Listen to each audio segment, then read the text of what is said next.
આજે આપણે પાલકના ભજીયા કરીશું। તો એના માટે મેં લીધેલા છે અહીંયા પાલકના પાન, જેને મેં સારી રીતે ધોઈ લીધેલા છે, તમે જોઈ શકો છો, અને ડ્રાય કરી લીધા છે, જેથી વધારાનું પાણી ના નીકળે। માટે એને હવે આપણે આવી રીતે ફોલ્ડ કરી અને હવે એને આપણે લાંબી લાંબી સ્લાઇસમાં કાપી લઈશું। આવી રીતે આપણે એને કટ કરી લઈશું। તમે જોઈ શકો છો સરસ એવી કટ થઈ ગઈ છે। હવે એને પાછી આપણે આ રીતે વચ્ચે વચ્ચે કાપી લઈશું।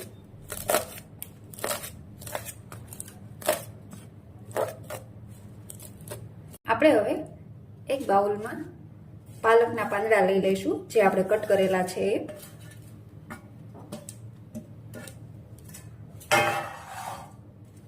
ત્યારબાદ આપણે ધાણા ભાજી નાખવાની છે, એ લઈ લઈશું।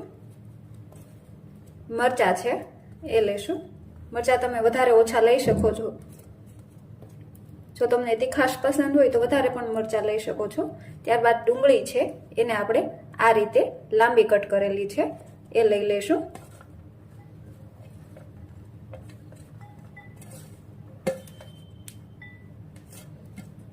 ત્યારબાદ આદુ છે, જેને આદુ અને લસણ છે એને મેં ઝીણું ખમણી લીધું છે, તો લસણ લઈશું। ત્યારબાદ આદુ લઈશું।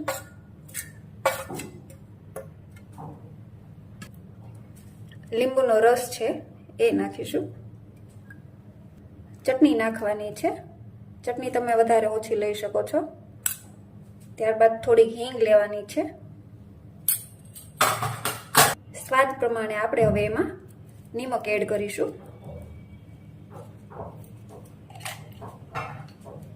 હવે આ બધી વસ્તુને આપણે મિક્સ કરી લઈશું।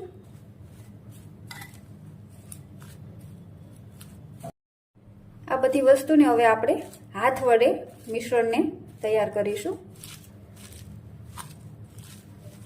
જે વધારાનું પાણી હશે એ નીકળી જાય એના માટે।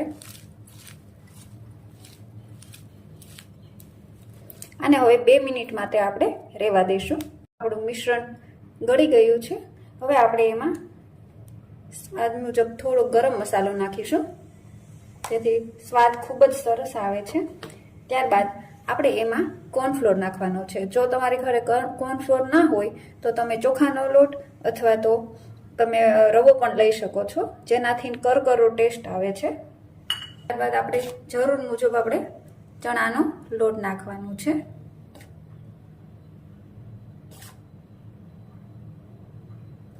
હવે આપણે આને મિક્સ કરી દઈએ।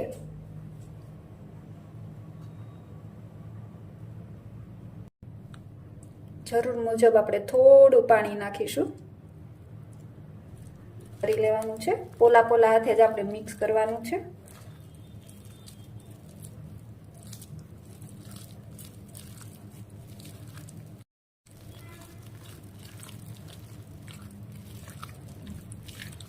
આવી રીતે આપણે આ બધું વસ્તુ મિક્સ કરી લેવાની છે। આ રીતનું એક ટેક્સચર એનું લેવાનું છે।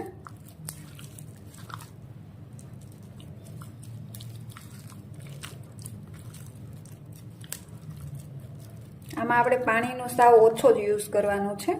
હવે આપણું આ બેટર તૈયાર થઈ ગયું છે। નિમકનું પ્રમાણ પણ ઓછું રાખવાનું છે, કારણ કે પાલક જે છે એમાં કુદરતી ખારાશ હોય જ છે, એટલા માટે નમક ઓછું જ નાખવાનું છે। હવે આના આપણે ભજીયા પાડી લઈએ।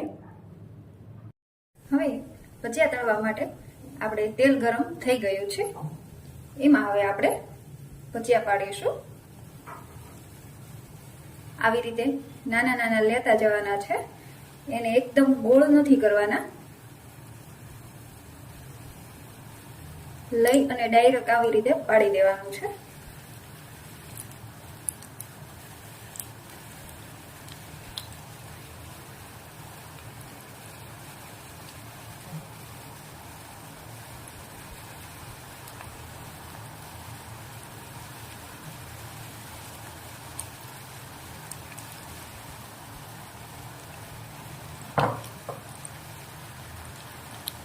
પલટાવતા રહીશું।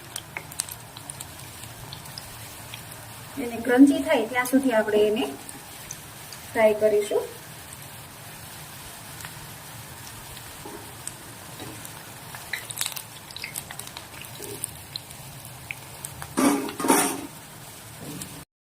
વચ્ચે વચ્ચે આપણે હલાવતા રહીશું.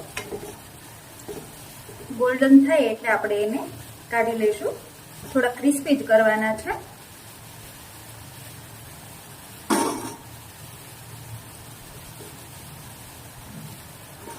તો આ પાલકના જે પકોડા છે એ બહુ જ સરસ બને છે. ઘરે જરૂરથી ટ્રાય કરજો અને મારી ચેનલને સબસ્ક્રાઇબ કરજો, લાઈક કરજો અને શેર કરજો.